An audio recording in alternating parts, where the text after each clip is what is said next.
Muchas gracias, don Jorge. Son las 8:03. Transmitimos desde la capital del estado. Como siempre, los saluda Juan Carlos Ortiz y este es su programa Entre Líneas. Y hoy está con nosotros la licenciada Mayca Ortega Equilus, secretaria del Trabajo y Previsión Social en el estado de Hidalgo. Licenciada Mayca, buenas noches, gracias por estar con nosotros. Muchísimas gracias, Juan Carlos, encantada. También está con nosotros el licenciado Tonatiu Herrera. Gracias, Tonatiu, por estar con nosotros. Gracias, Juan Carlos. Bueno, Mayca Ortega, vamos a hablar un poco de la situación laboral en el estado. Hay muchos datos interesantes. Me encontré por ahí algunos que sobresalen, pero me llama mucho la atención un dato relacionado con los accidentes de trabajo. El mayor número de enfermedades por riesgo de trabajo lo tiene Hidalgo en segundo lugar. Y en incapacidades permanentes, la entidad se ubica en el lugar número 7. ¿Esta situación es atípica? Bueno, pues antes que nada, muchas gracias a tu auditorio.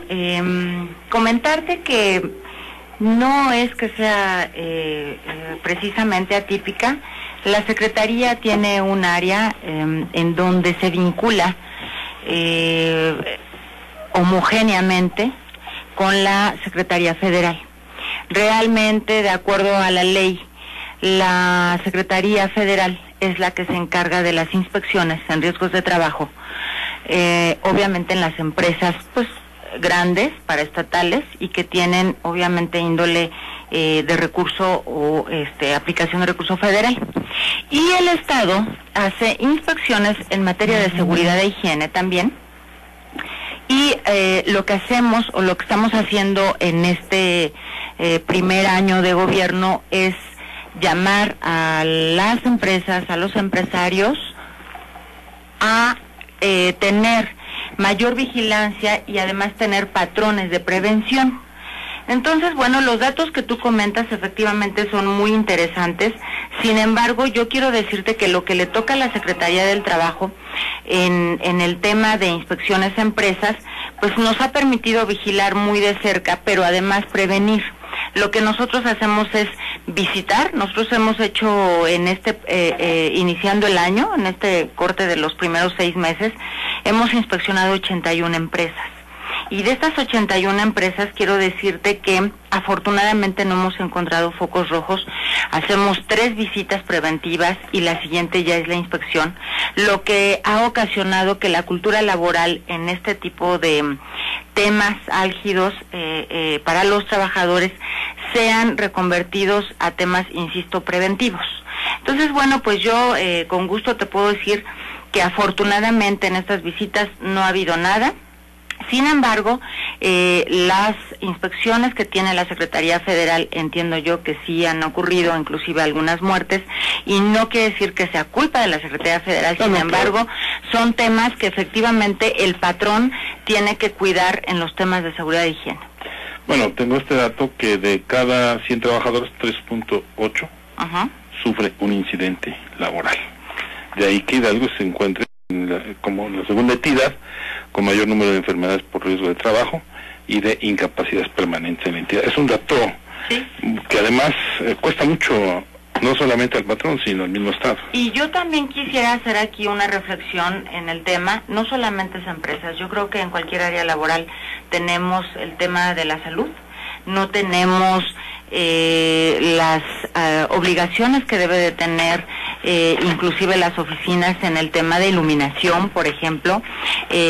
Habemos muchos pasados de peso inclusive, y eso ha requerido patrones que en el tema de la Secretaría de Salud local ha implementado. Nosotros hemos iniciado en la propia Secretaría. Yo les digo a los compañeros, pues y la Secretaría del Trabajo tiene que hacer este tipo de inspecciones, debemos de ser ejemplo, por lo menos en nuestras oficinas, y cuidar la salud de cada uno de nosotros, ¿no? Bueno, el día de hoy justamente el Instituto Nacional de Estadística y Geografía, el INEGI, dio a conocer las cifras de ocupación a nivel nacional, y en el caso de Hidalgo, en junio del 2011 estábamos en un 5.21, hoy baja en este año a 4.52, prácticamente unas décimas, pero es bueno. Sí, hemos podido combatir el tema, abatir. Además, el tema es a nivel nacional. ¿Sí? La verdad es que el flujo del empleo ha sido bueno. La Secretaría ha implementado el tema del autoempleo en fomentos a proyectos productivos. Con gusto te puedo decir que afortunadamente hemos podido emplear a más de 1,098 gentes en autoempleo. No somos un estado rico en corredores industriales, en el tema de empresas grandes, paraestatales grandes, sin embargo, insisto, también se está trabajando en este tipo de inversiones, pero lo que nos toca hacer es cuidar los empleos que ya están, fortalecerlos, convertirlos a competitivos junto con los empresarios, con los patrones, pero además también mover el tema del ama de casa, de la persona que aprendió carpintería en los institutos de capacitación para el trabajo, el ICATI. Así es, de los obreros que saben hacer muy bien el trabajo de electrificación, de soldadura, y entonces es donde nosotros nos metemos a los temas de competencia laboral. Bueno, otro dato interesante, y esto es de la página del gobierno del estado. En el 2011, en el cuarto trimestre, el ingreso promedio mensual de la población ocupada era de 4,707 pesos. En este año, en el primer trimestre, baja a 4,567. Así es. ¿Qué? Lo que nos ha insistido mucho el gobernador es de cuidar la competencia laboral con los patrones. ¿Hay mucha fuga? ¿Hay mucha movilidad interna de las empresas? Me decían hace una semana los empresarios de el corredor de Tizayuca, secretaria, estamos muy preocupados. Fíjese que a pesar de que los trabajadores tienen seguro, tienen pues las condiciones normales o de calidad que pudiese tener un trabajador, la gente se está yendo por 100 pesos, por 50 pesos. Entendemos, Juan Carlos, que la necesidad es mucha y que a veces la capacidad por querer ganar más dinero, pues la competencia está a veces hasta enfrente, de empresa a empresa. En Ciudad Sagún me decían los empresarios, necesitamos tantos soldadores que esta empresa ya me quitó 30, pero si yo oferto el sueldo con 100 pesos más, regresan por lo menos la mitad. Entonces la movilidad ha sido muy importante, sí estamos trabajando con las cámaras. ¿Por qué se ha caído el ingreso? Es un tema a nivel nacional. Yo creo que el flujo que tiene que ver con las crestas económicas, en la afluencia de recursos que tienen que ver con las empresas, cambia totalmente. La cresta más importante tiene que ver con a finales del año, a inicios del año, que es donde los sueldos son mejores y tiende a caer el primer semestre del año. Ese es un comportamiento de macroeconomía que lo hemos podido captar. Tenemos, insisto, que trabajar en que los sueldos tienen que ser mejores. Mira, la Secretaría tiene que hacer el gran impulso con las empresas de decirles, bueno, pues que los sueldos sean mejores. Ahora en las ferias del empleo hemos tratado que sean para los profesionistas que vayan entre 8,500, 11,500 a más el sueldo. Sin embargo, también quiero decirte que los emplean efectivamente por 4,800, 5,500 y tenemos que dar un gran impulso para que esta cultura laboral en el tema de quitar, poner, podamos decir en la Secretaría del Trabajo que en el tema de competencia laboral estamos aplicados. Apenas se van a abrir 2 centros en el tema de competencia laboral en donde pretendemos no solamente capacitar, como tú bien lo acabas de decir, vía el ICATI, a los trabajadores en activo o no en activo, sino volverlos a una certificación de competencia laboral que ahora pues todas las empresas lo requieren, ¿no? Pero entonces, ¿qué nos está faltando? Fundamentalmente capacitación, porque por ejemplo tengo también otra gráfica, el Producto Interno Bruto, el PIB per cápita. El 2008 fue el más alto, fueron 49,586, y se cae en el 2010 a 45,662. Esto sin lugar a dudas está hablando de cierre de empresas. Así es. Insisto, yo creo que el tema es mundial. Se abren empresas, se cierran empresas. Mira, nosotros contamos prácticamente con microempresas. Hacemos cortes mensuales y en una media se cierran aproximadamente 4 empresas que son micros. Yo quiero hablarte de papelerías, de abarroterías, y se abren aproximadamente 6 empresas. Pero el tema es, insisto, apoyar con... Es complicado. Es complicado porque, mira, nosotros en el FA, en Fomento al Autoempleo, damos el proyecto y cuidamos durante un año que la micro, o la pequeña empresa más bien, tenga la información necesaria, que tenga la capacitación y que siga brindando pues el servicio. Yo te quiero decir que son estéticas, ese tipo de cosas, carpinterías. Y a la vuelta de un año nos encontramos ya para darles, primero es un comodato lo que nosotros damos, y después este proyecto queda ya en manos de los socios, o de la familia, o de la persona que solicitó el proyecto, y a la vuelta nosotros de 10 nos regresan 3. Ese es un tema... pues es un tema muy complicado. Muy complicado. De 10 proyectos nos entregan 3. Y volvemos a generar otro proyecto con los mismos intereses del rubro, o del rubro interesado, ¿no? Si son y seguramente hay gente que se vuelve a inscribir, ¿no? Que eso es una no, ya bueno, las reglas de operación ya no lo permiten y ya no pueden generar la misma solicitud. Pues sí, la familia, ¿no? Sí, hombre. Donativo Herrera, ¿tú cómo ves esta situación? Tú que eres especialista en eso. Yo lo veo un poco distinto. Fíjate que nosotros en Hidalgo tenemos una larga tradición de precariedad en el trabajo. Esto no es nuevo, prácticamente en el Porfiriato, si había un lugar donde era precario, era en Hidalgo, junto con Oaxaca, Yucatán, probablemente más en Yucatán, más en Oaxaca, pero Hidalgo estaba entre los lugares donde era más precario.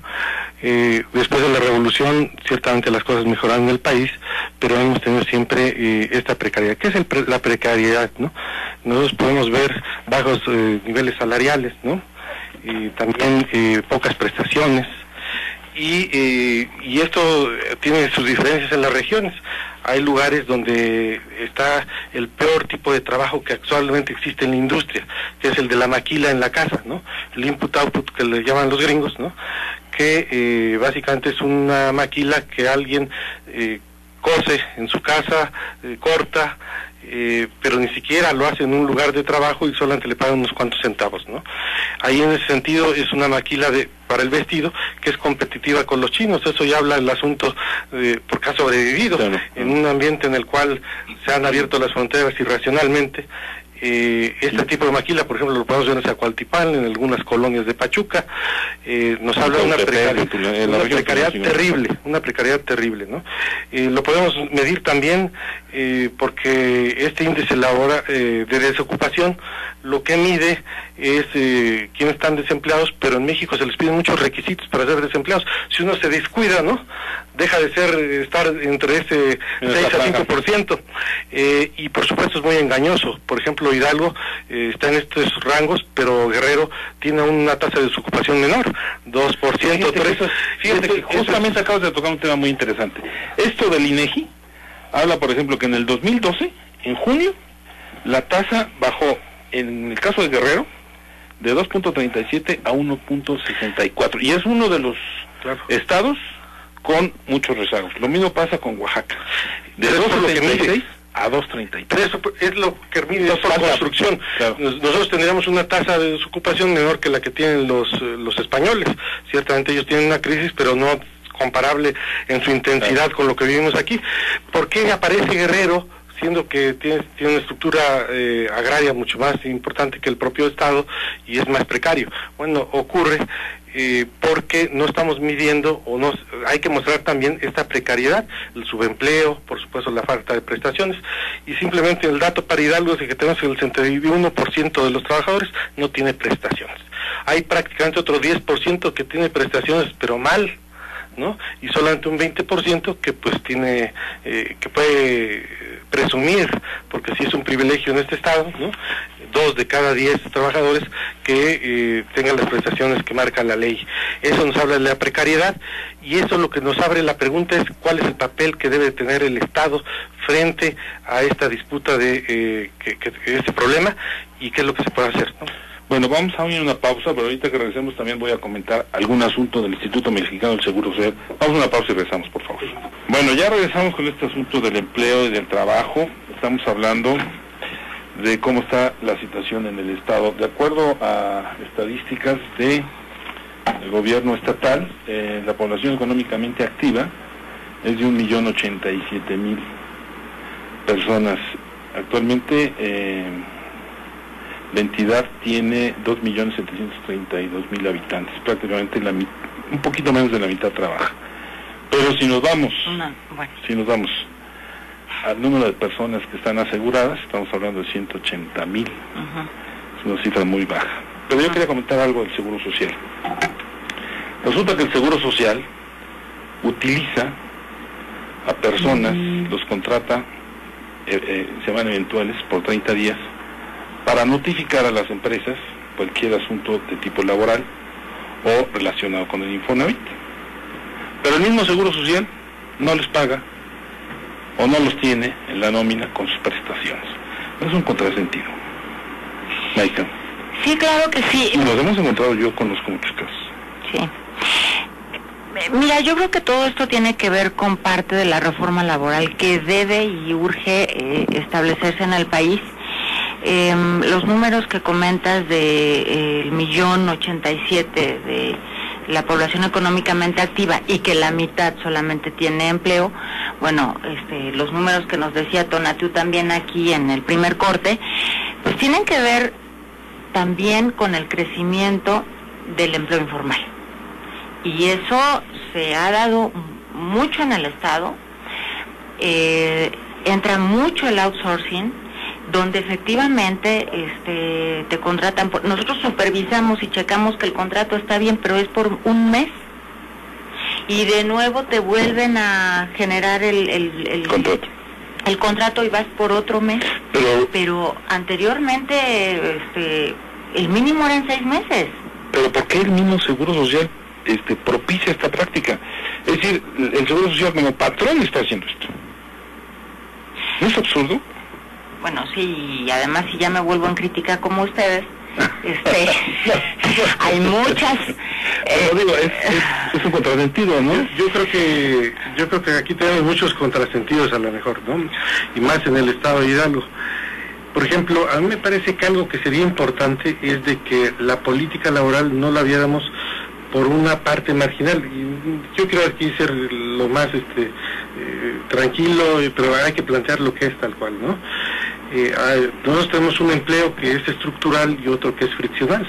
El friccional tiene que ver con que yo renuncio y a ver cuándo encuentro un trabajo próximo, ¿no? Y a otro renuncia y a lo mejor pues hasta hay un intercambio, pero la suma es cero, ¿no? Del empleo, ¿no? Las ferias del empleo normalmente atienden esa parte esa parte, que es el empleo friccional, que no agrega absolutamente nada el empleo se genera en otro lado, se generan las políticas económicas, etcétera. Pero también se genera sobre todo la calidad y se combate la precariedad desde el lado de la atención, en este caso sí de la Secretaría del Trabajo, ¿no? De la atención a los derechos de los trabajadores, ¿no? Que ese me parece que es un punto que está a discusión y que tiene que ver con la reforma laboral, que es la que se está planteando. Ahorita tú planteas el contrasentido, pero ahorita tenemos en puerta varias propuestas de reforma, algunas son progresivas, otras son claramente regresivas, y regresivas en términos de que nos regresan a Porfirio Díaz, ¿no? Cuando era toda la movilidad del trabajo, no había ninguna obligación por parte del empresario, por eso entonces a mí me parece que pues está bien la capacitación, está bien atender la parte friccional, no la parte estructural, pero tenemos que atender eso, el fondo del asunto, ¿no? Y el fondo es ciertamente una parte de la política económica, pero otra tiene que ver con la precariedad del trabajo. En la medida que el trabajador se vuelve un actor al cual le prestamos atención y no tanto al empresario, ¿no? Pues entonces ciertamente estaremos vigilando sus derechos. Y también estaremos vigilando la buena conducción de la economía, porque cuando los trabajadores están mal, la economía está mal. No hay quien consuma. y por eso nosotros debemos de alejarnos más, cada vez más, de un modelo que hemos vivido en Hidalgo, que es el de los salarios irrisorios en relación con otras entidades, no solamente con el Distrito Federal, sino que es difícil a veces en ese sentido competir el asunto, comparar, pero sí con otras entidades. Tenemos jornaleros hidalguenses que van a otros lugares, pero también tenemos jornaleros que vienen al estado de Hidalgo y trabajan en condiciones infrahumanas, ya no dijéramos de respeto de la propia ley, sino de respeto a la propia dignidad de los trabajadores que llegan a las pizcas, así como los nuestros van a la pizca en el Bajío, van a la pizca al occidente y van también a la pizca a los Estados Unidos. Hay también quien viene a las zonas de riego y viene a la pizca y se encuentra con situaciones muy similares en el trato, en el maltrato más bien, esos son elementos que tenemos que estar cuidando si nosotros pensamos que hay que darle la vuelta a un Hidalgo tan pobre, que las propias estadísticas oficiales lo que nos dicen es de que prácticamente todo el mundo gana menos de 5 salarios mínimos, es menos del 10% quien está ganando más de 5 salarios mínimos. Ahí está la línea de pobreza. La conclusión es inmediata. Todos estamos, la mayor parte, viviendo en la línea de pobreza, por debajo de la línea de pobreza, y hay algunos que viven en la línea de pobreza, pero casi el 50% que son 2 salarios mínimos hacia abajo, Esta es parte de la vergüenza que tenemos como hidalguenses y que es una realidad cotidiana. Hoy mismo en Pachuca vimos una manifestación de los trabajadores de limpias, en los cuales desde mi punto de óptica se tuvo un muy mal manejo laboral y se pasó por encima de sus derechos. ¿Y quién iba a pensar que se iba a haber una manifestación de 1000 personas que se dedicaban, obviamente son los trabajadores y sus familiares, que estaban manifestando por sus derechos? Pues, ¿quién iba a pensarlo? Solamente cuando vemos que no se respetan esos derechos, no solamente en Hidalgo, sino otros trabajadores de la República, pero aquí en los municipios, en el Estado, se despide a la gente, apenas llegan las presidencias municipales, y el día de hoy tuvimos una buena muestra de lo que no deberíamos permitir que ocurra en este estado. Maica, ¿qué podemos hacer frente a esta situación?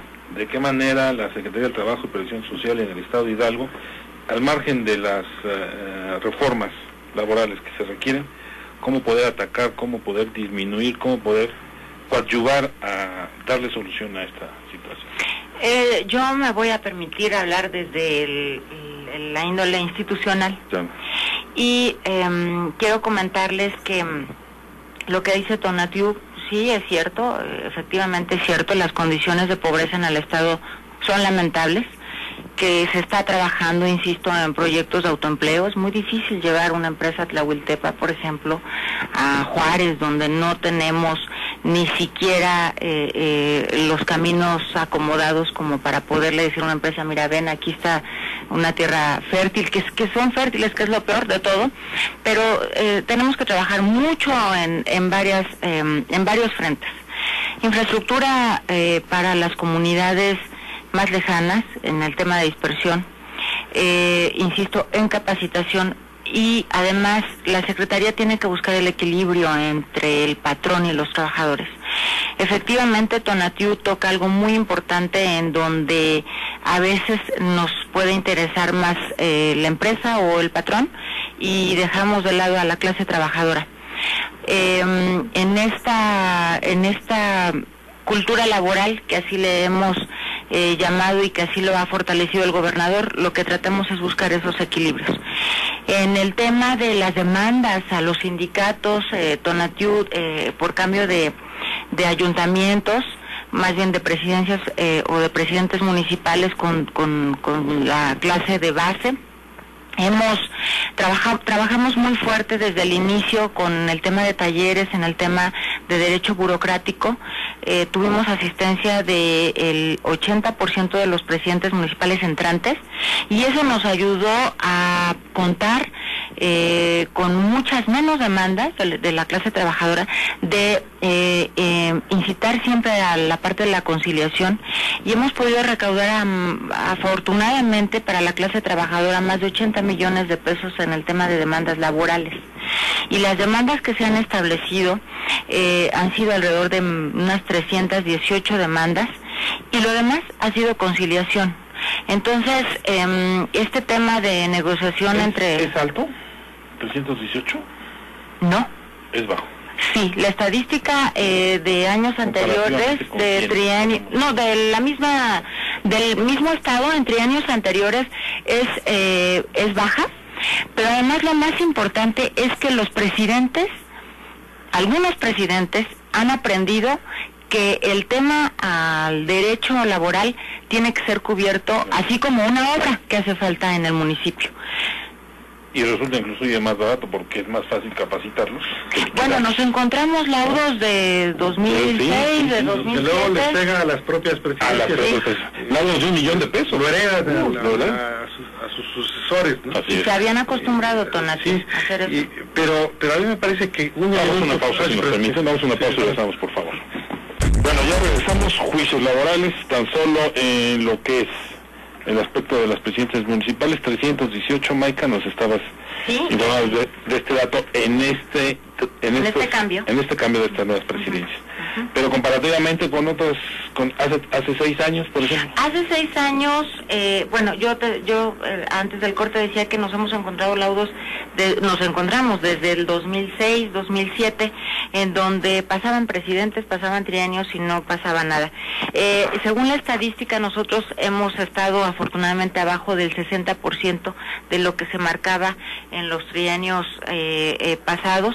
Insisto, los presidentes ya saben y llaman, secretaria, necesitamos negociar. Bueno, pues vamos a sentarnos con los trabajadores, vigilamos que efectivamente los derechos estén por arriba, ¿verdad?, de cualquier negociación, pero lo que decía también Tonatiu, que va en contra de del erario, porque bueno, cuando pagas un laudo de más de $1 millón, pues tranquilamente puedes hacer hasta la clínica de salud, ¿verdad?, que hacía falta, o el camino de conexión a otra comunidad, y eso es la parte de sensibilidad que tenemos que tener el funcionario con el presidente municipal para poderles decir, a ver, tienes el tema laboral, y tienes el tema de obra pública, y tienes el tema de tesorería, etcétera, etcétera, pero tu tema laboral no lo puedes descuidar. Entonces estamos en asesoría continua con los presidentes municipales, y bueno, afortunadamente en este tipo de administración de justicia laboral, insisto, hemos en este periodo tenido aproximadamente 140 emplazamientos a huelga, en donde a partir de empresas y municipios, el municipio no se ha presentado, pero sí en las empresas también hemos puesto por delante el tema de la conciliación. Entonces, bueno, pues no se ha presentado ninguna huelga.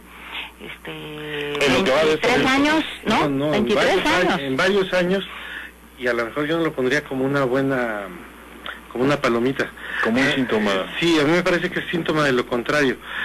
Creo que habría que prestar mucho más atención ahora al trabajador, porque cuando durante varios años no se presenta una huelga, uno debe pensar si las condiciones no están dadas para que en realidad no se presente nunca, ¿no? O por temor a perder. Y por temor, yo también he pasado por la Junta, ¿no?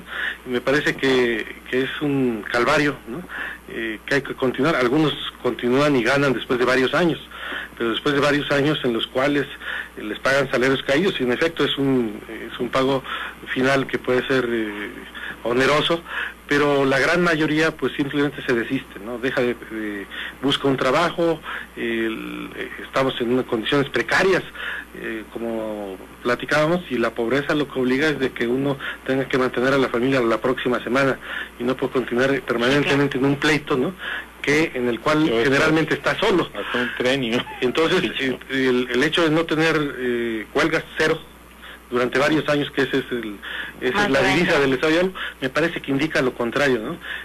Un problema de fondo, ¿no?, en el cual, si bien ha habido en ocasiones, históricamente, pero hace muchos años, porque ahora ya no, había desviaciones de muchos sindicatos, últimamente lo que hay, pues simplemente es la falta de posibilidades de defender adecuadamente sus derechos, ¿no? Pero también habla de una estabilidad, ¿no? No, yo no creo que haya mucha estabilidad, porque, por ejemplo, nosotros como país del 44 al 52 tuvimos un pico de huelgas, ¿no? Esto se da cuando el salario real disminuye. Nosotros, solo que hablamos de la estabilidad de Porfirio Díaz, ¿no? Esa no es estabilidad, es paz a fuerzas, ¿no? Paz con garrote. Y es difícil para la gente, ¿no? Es muy difícil tratar de ganarle a una empresa que tiene abogado, que tiene un respaldo en los medios porque a lo mejor les paga, que tiene un respaldo porque a lo mejor conoce a la propia gente de los funcionarios del gobierno. Es un respaldo distinto al que tiene un trabajador que va solito, ¿no? Se encuentra solo, tenemos sindicatos de protección que no sirven más que para proteger al empresario. El rey de estos sindicatos está prófugo por violación de menores, ¿no?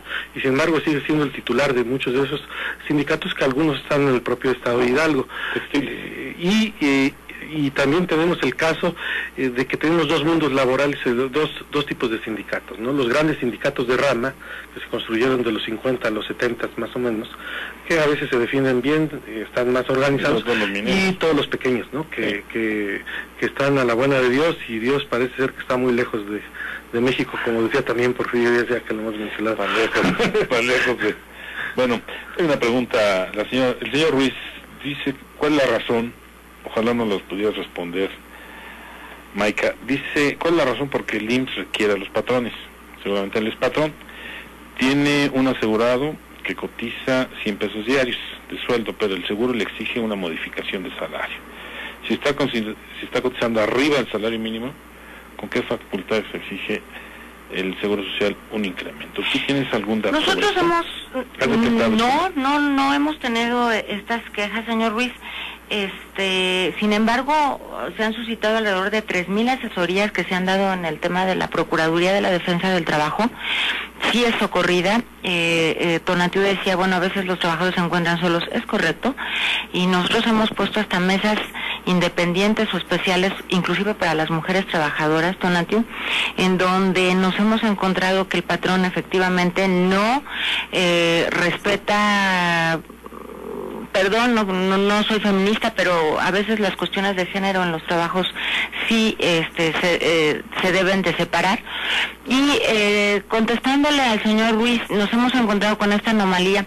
Hemos solicitado una reunión con la delegación del IMSS porque apenas la semana pasada, señor Ruiz, fui avisada de un tema que no está en la Procuraduría ni en la Junta del IMSS sobre inclusive los trabajadores que están obviamente registrados y que los están mandando a otros hospitales fuera del estado.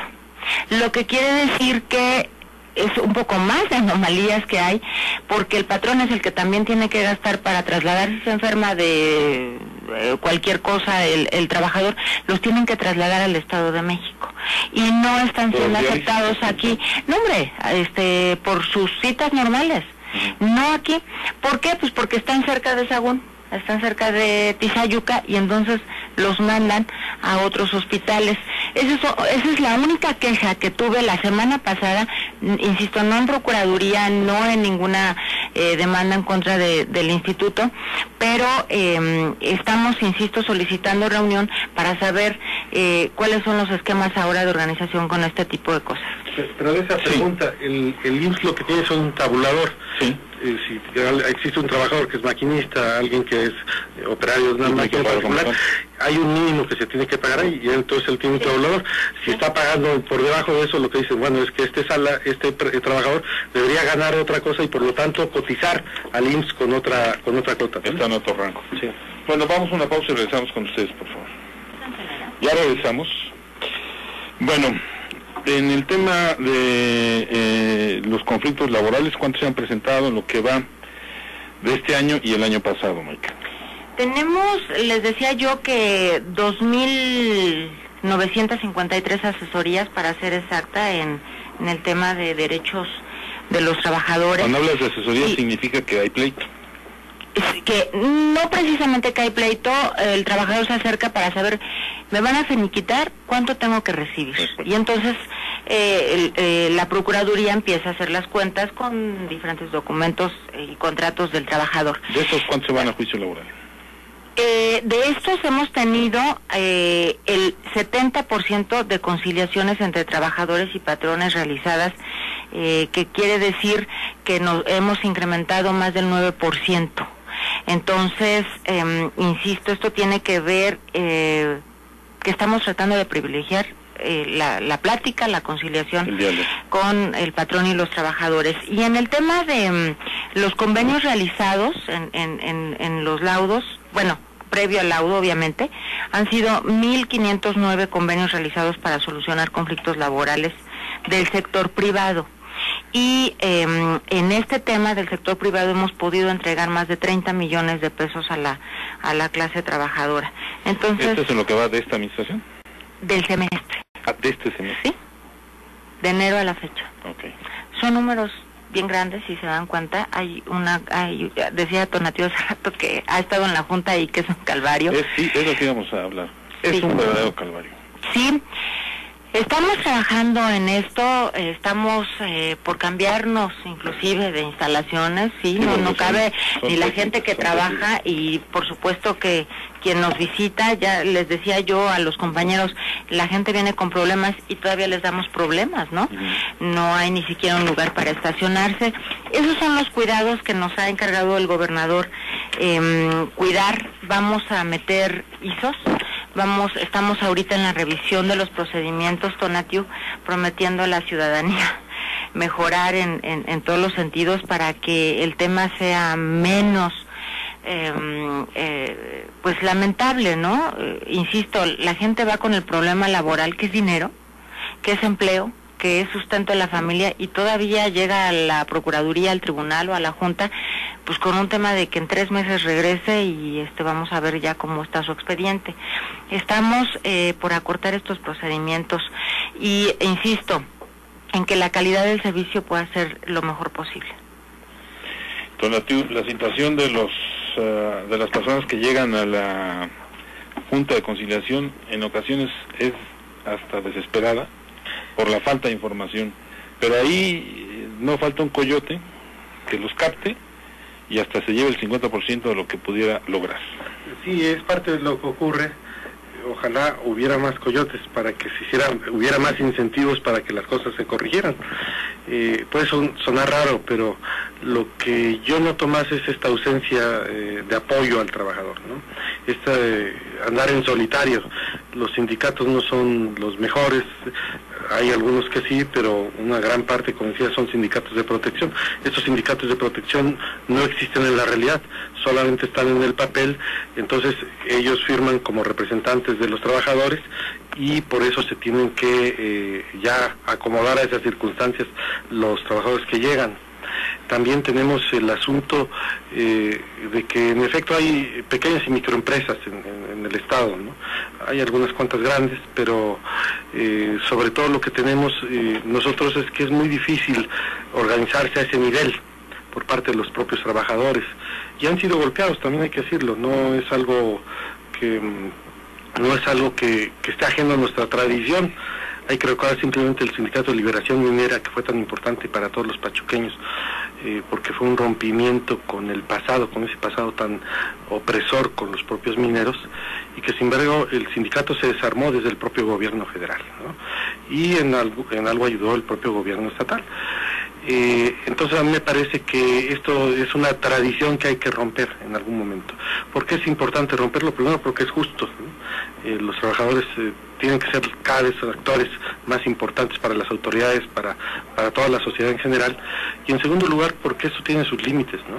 En el caso del Porfiriato, nosotros tuvimos un levantamiento agrario muy importante, pero también tuvo un levantamiento de los sindicatos obreros, ¿no? Y había las sociedades obreras, en fin, en Pachuca también estuvieron, ¿no? Y fueron muy importantes, ¿no? Los círculos obreros. Y a mí me parece que cuando hablábamos de paz justamente, ¿no? Si era paz social, ¿no? Yo creo que tenemos que recordemos que aquel dicho que decían de los romanos, ¿no?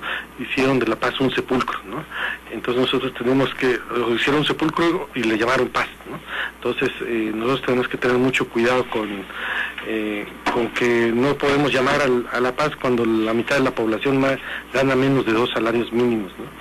Y no podemos encontrar esa paz, y lo encontramos constantemente. Hay una gran cantidad de problemas en el Estado que se presentan en los municipios, en las comunidades, que bueno, explotan por cualquier razón, a veces por un atropellamiento, a veces por la necesidad de un tope por esa misma razón, simplemente por los malos usos en la iglesia, en el patronato, en el agua potable, los usos y costumbres que ahora muchos dicen abusos y costumbres, se decía atracción, pero los usos y costumbres no han permitido que muchas de esas comunidades también se defiendan durante varios siglos.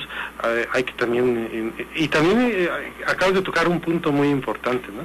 Que es este asunto laboral no solamente tiene que ver con las empresas y las zonas urbanas, tiene que ver con las zonas agrícolas de este estado, en las cuales la precariedad es aún mayor, y la indefensión que tienen los trabajadores pues es terrible. Ahí es casi imposible pensar en sindicatos, en cualquier tipo de sindicatos, cualquier tipo de protección a los trabajadores. La sobrevivencia. Es la sobrevivencia, pero también eso es lo que genera la violencia. Entonces, es un estado muy violento en el que vivimos, ¿no? No vivimos las grandes matanzas, pero vivimos la violencia diaria que se observa. ¿Por qué se tiene esa violencia? Porque hay otra violencia.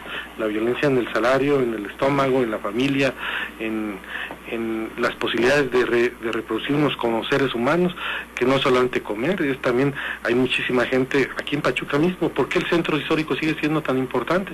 Porque la gente no puede pagar la mayor parte un cine. ¿A dónde va? Al centro, al Parque Hidalgo, a la Plaza Independencia. Ahora, el gran dilema es, ¿qué pasa con las tiendas que han venido, las tiendas departamentales? Pagan un reducido salario, pero ocupan a la gente. ¿Qué queremos? ¿Plazas ocupadas o gente desocupada? De esas empresas yo digo que no. Ese es un dilema. No, porque además ellos tienen ganancias y se las llevan a la Ciudad de México. Pero están ocupando a la gente, Maica. Híjole, sí es un dilema. Ocupan a gente de Alguense. Fíjate, eso, nosotros tenemos una oficina, una dirección en donde damos los permisos, por ejemplo, a los cerilleros, a los niños cerilleros, los permisos con todas las indicaciones que nos marca la ley. Pero además tenemos pláticas con las tiendas estas comerciales, insisto, primero de inspección, pero también de vinculación laboral. Y quiero decirte, Tonatiu, que verdaderamente el 80% aproximadamente de la gente es ocupada del Estado. Claro, es más conveniente para la empresa.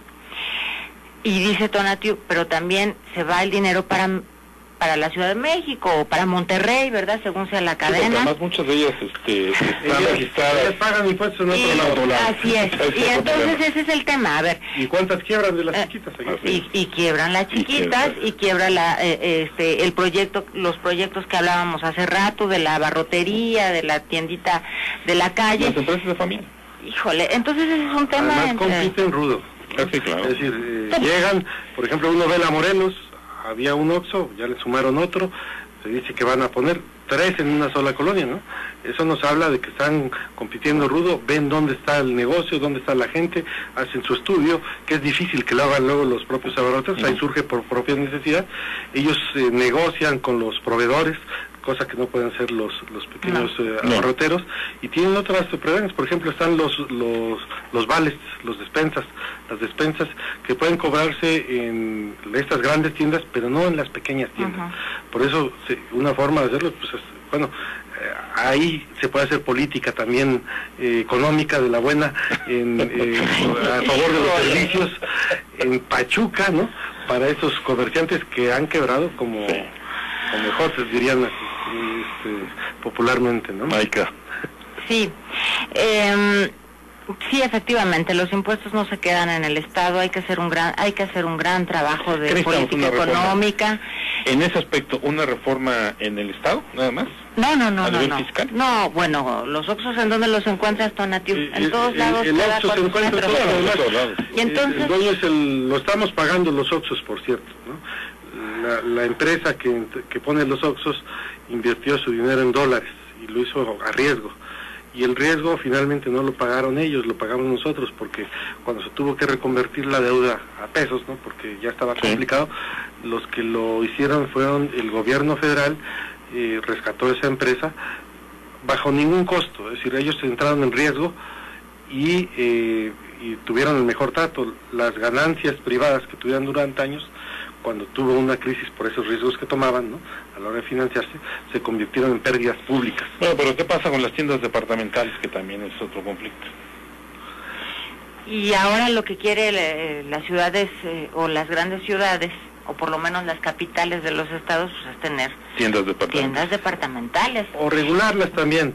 Están los dos intereses, porque ciertamente las tiendas departamentales se nota su impacto, ¿no? Uno lo ve, un caso concreto, el que decía de la Morelos, apenas se puso el primer Oxxo, quebraron 2 o 3, se puso otro Oxxo y ya quebraron otras.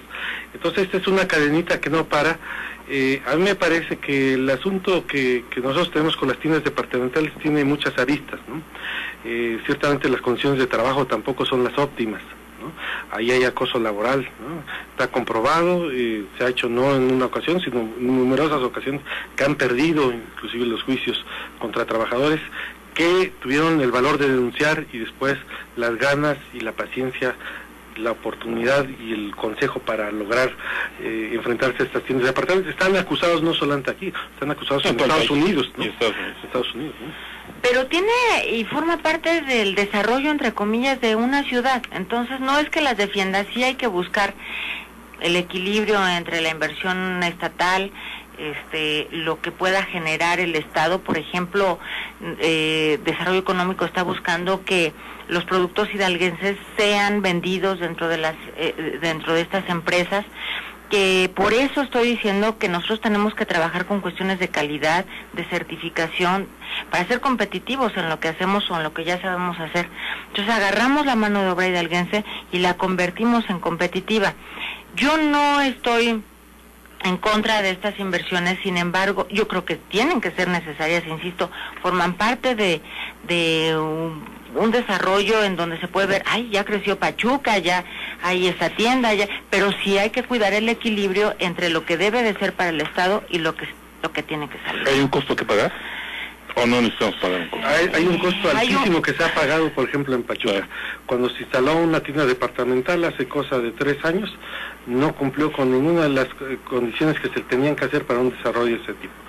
¿Por qué? Porque tenían que hacer áreas verdes, compensar, etcétera, todo lo demás. No es el único costo.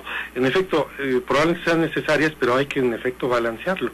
Nosotros hemos tenido un crecimiento urbano irracional, desmedido, en el cual uno esperaría que crecieran los mercados, que es los mercados, ¿no? No los supermercados. Los tradicionales. Y bueno, eso no ha ocurrido.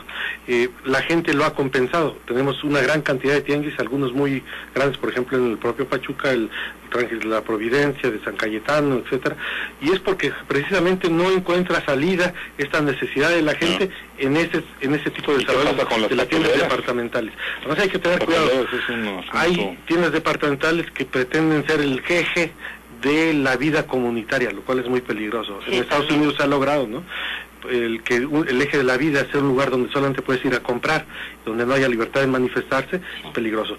La plaza pública más rascuache y más pobre de este estado es más libre que Plaza Galerías,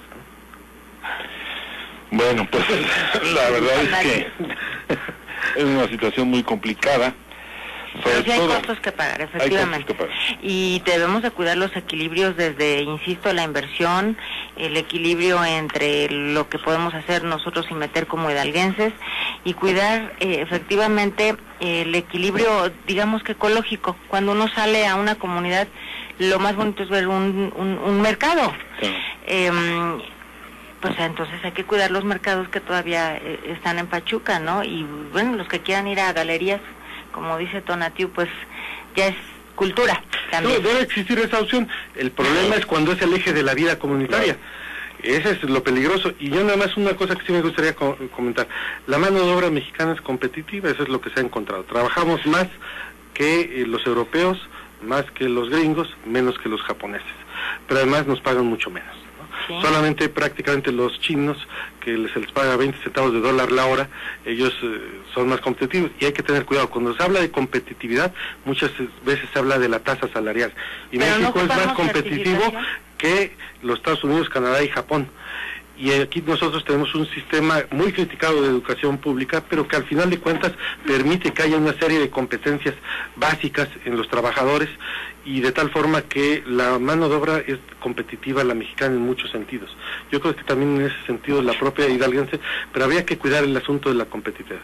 Muchas veces, como se calcula la competitividad, es con una tasa salarial baja. Eso no es una ventaja para ningún país. Como decimos, si los trabajadores están mal, la economía va mal. No hay otra forma de medirla que con el bienestar de la gente, y también esos valores económicos solamente estarán bien cuando los trabajadores, la gran masa, puede comprar y puede acceder a otros. Pero los estándares ya tienen que ser certificados, y eso es lo que nos está faltando. Eso es lo que hay que lograr. Así es. Sí, los chinos son los más competitivos, no tienen certificado a nadie, ¿no? En cambio, algunas empresas aquí en México no tenían ningún tipo de certificación, y cuando se certificaron quebraron, ¿no? No tiene que ver con eso, sino el asunto de la certificación es valioso en alguna medida, pero no lo determina todo, no lo determina todo. Bueno, no. ¿Sí? Bueno, pues es un tema muy complicado, porque hay quienes dicen, pues, es preferible darles trabajo a estas personas, aunque sea con bajo ingreso, y no tenerlas en la calle pidiendo dinero o haciendo otro tipo de actividad. Mayca, pues muchas gracias por estar con nosotros, a la licenciada Mayca Ortega Guiluz, secretaria del Trabajo y Previsión Social en el Estado de Hidalgo. Gracias por estar con nosotros. Encantada de estar con ustedes. Y pronto tendremos claro otra plática. Claro que sí, encantada. Gracias. Gracias al licenciado Tonatiuh Herrera, investigador y especialista en temas laborales. Gracias.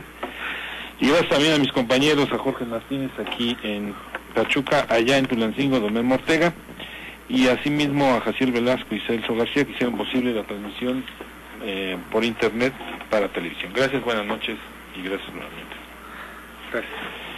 Pues es muy espinoso eso. Si no quieras hacerme hablar, No, pero por ejemplo el asunto de los supermercados. NQ y Ruta presentaron Entre Líneas. Con el periodista Juan Carlos Ortiz Castro, te esperamos en nuestra próxima emisión.